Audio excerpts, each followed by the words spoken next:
여러분은 학창시절 역사 시간을 어떻게 기억하시나요? 연도와 사건을 달달 외워야 하는 지루한 암기 과목, 아니면 시험 점수를 따기 위한 수단이었나요? 여기 역사학자 박태균 교수는 아주 도발적인 질문을 던집니다.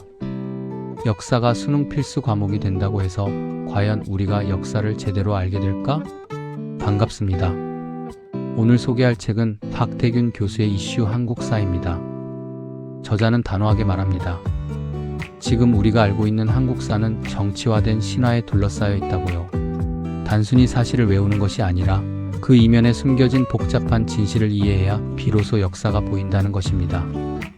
이 책은 우리가 교과서에서 스치듯 지나갔거나 혹은 너무 민감해서 제대로 다루지 못했던 한국 현대사의 이슈들을 정면으로 파헤칩니다.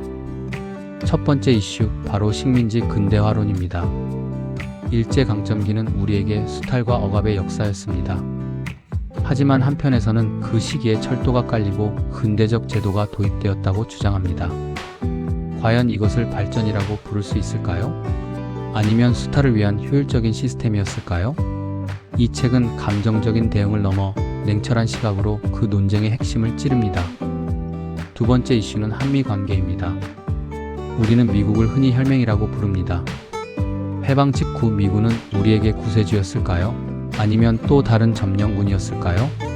박태균 교수는 우방과 제국이라는 두 가지 신화 속에 가려진 미국의 복잡한 속마음을 들여다봐야 한다고 강조합니다. 세 번째는 여전히 해결되지 않은 과거사 문제입니다. 친일파 청산 실패와 한일 관계의 꼬인 실타래, 그리고 한국 전쟁 전후의 민간인 학살까지 우리가 외면하고 싶었던 부끄러운 자화상도 역사의 일부임을 이 책은 상기시킵니다. 역사는 승자의 기록이라는 말이 있죠. 하지만 현대사는 아직 끝나지 않은 논쟁의 기록이기도 합니다. 저자는 말합니다. 역사를 아는 것이 중요한 게 아니라 제대로 아는 것이 중요하다. 잘못된 신화에 갇힌 역사는 현재와 미래의 독이 될 뿐입니다. 단순히 일본이 나빴다, 미국이 도와줬다는 식의 이분법에서 벗어나야 합니다. 그때 그 사람들은 왜 그런 선택을 했을까? 지금 우리의 모습은 어디서부터 시작된 것일까? 끊임없이 질문하고 의심하는 과정이 바로 진짜 역사 공부라는 것이죠. 이슈 한국사는 정답을 강요하지 않습니다. 대신 우리에게 생각할 거리를 던져줍니다. 박제된 유물이 아니라 지금도 살아 숨쉬며 우리 삶에 영향을 미치는 생생한 현대사의 쟁점들. 지금 여러분이 알고 있는 역사는 팩트입니까? 아니면 신화입니까? 우리 안의 고정관념을 깨트리는 통찰, 박태균의 이슈 한국사를 통해 직접 확인해 보시길 바랍니다.